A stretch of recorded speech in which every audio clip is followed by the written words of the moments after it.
ជំរាបសួរពុកម៉ែបងប្អូនសូមស្វាគមន៍មកកាន់ Channel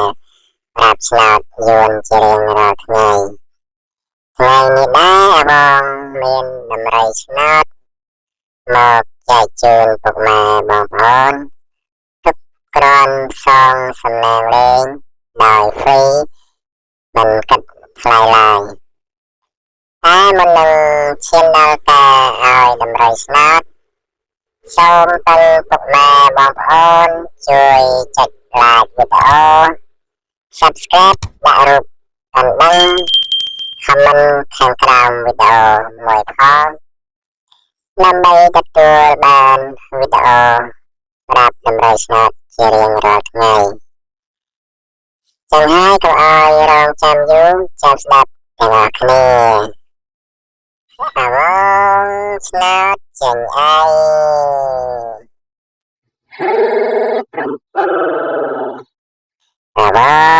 ឆ្នោតចេញអី